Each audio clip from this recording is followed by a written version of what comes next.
Hello guys! Isang maulang na hapon na naman sa inyong lahat. Kamusta po kayong lahat? Sana pa ay nasa mabuti po kayong kalagayan.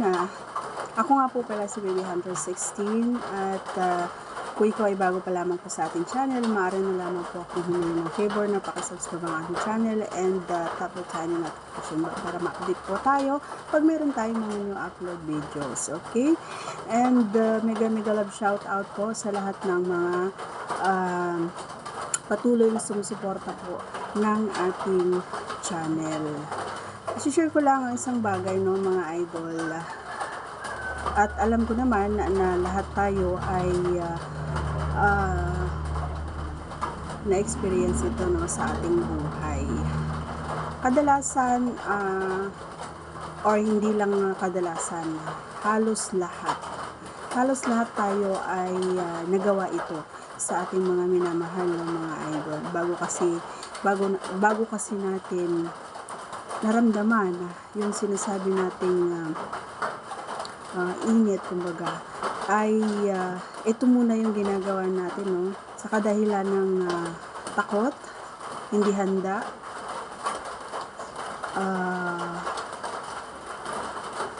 or hindi ready, diba? So marahil ikaw din ay ito yung unang-unang ginawa sa iyong minamahal. Ito yung ginagamit ang ating, yan, ito ang ating ginagamit, no? Lahat tayo dyan nag-umpisa. Lahat tayo, dyan tayo nakaramdam, diba, ng kakaiba. Lahat tayo dyan natin na naranasan yung sinasabi nilang masarap. Lahat tayo dyan natin na na-experience yung hindi mawari kung ano nga ba yung pakiramdam talaga. Pero mostly, dito natin naipadama at dito natin naipakita ang ating pagmamahal sa ating mga kapareha. Kasi noong una, hindi naman, pag-una kasi, hindi naman diretso, no? Lalong-lalo na sa mga baguhan, hindi naman dire-diretso yan na pupunta talaga si T doon kay Ekip, no? Hindi ginagamitan muna yan, ito. At pag alam na natin, handa tayo at alam na natin na pumapayag na siya o pumapayag na kayo sa kayong dalawa na mangyari o maganap ang isang bagay, ay ito muna yung nagiging way or daan para maiparamdam mo at maramdaman din namin na okay lang na gawin mo at mapayag kami sa iyong gagawin. Ang masasabi ko lang dito bago natin tapusin ang ating video, ito yung karanasan na hindi ko makakalimutan nung unang na-experience ko ang isang bagay at sinabi kong napakasarap. At dito ko naramdaman na masaya ako. At dito ko rin nasabi na okay na ako. Pwede na.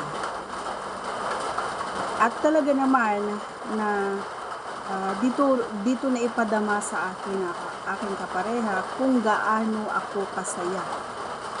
At dito rin niya ipinadama kung gaano niya ako kamahal. Dahil hindi niya kumbaga walang pagpupumilit, diba? May kusa. Dahil nung ginawa niya at ginamit niya ay pumayag ako ng walang pag-aalinlangan at alam ko sa sarili ko na talagang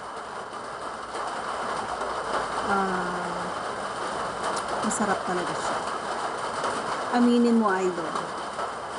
Kahit nung ikaw, nung ginamit mo ito sa kanya, diba? Nag-enjoy ka din. Masaya. Diba? Hindi lahat kasi ng umpisa ay ginagamit yung salitang nagmamadali, no? Kailangan talaga ng proseso. Okay? Kung ikaw ay na-experience mo ang isang bagay na ito na sinasabi ko at ito yung unang-unang pagkakataon na nakaramdam ka ng sa iyong katawan or init sa iyong katawan, ay mag-comment na lang diyan sa baba kung ano yung talagang naramdaman mo nung ginawa mo ito at kung ano nga ba talaga yung nangyari noong ginawa mo yun sa kanya, lalong-lalo na sa mga bago, no? Katulad ko noon, kasi talagang hindi ko maipaliwanag ng mga idol kung ano nga ba yung pakiramdam sa unang pagkakataon. Kasi nung una naman kasi hindi naman ginamitan ng tea talaga eh. Ito muna. Okay?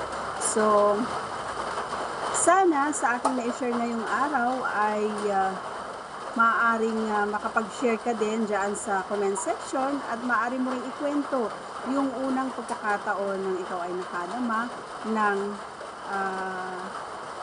kaligayahan or nung ikaw ay nasiyahan, kumbaga, lalong-lalo na sa unang pagkakataon.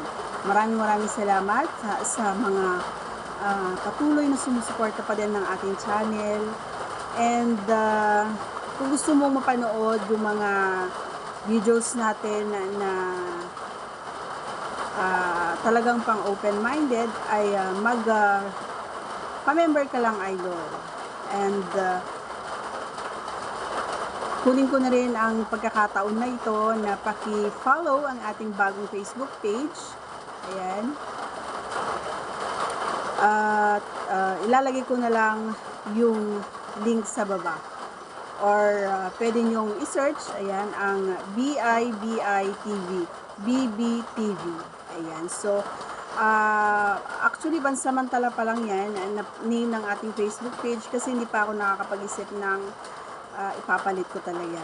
Okay? So, if you don't mind, pwede rin kayong mag-comment or pwede rin kayong mag-suggest ng magandang pangalan. Kasi nga, yung dating pangalan na nailagay natin ay na-hack yung Facebook page natin ngayon. Kaya ayoko nang ulitin yung pangalan na yun. Diba? Kasi baka ulitin na naman, mangyari na naman. Alright, so that's all for today's video, everyone. Thanks for watching. Please don't skip the ads. Bye!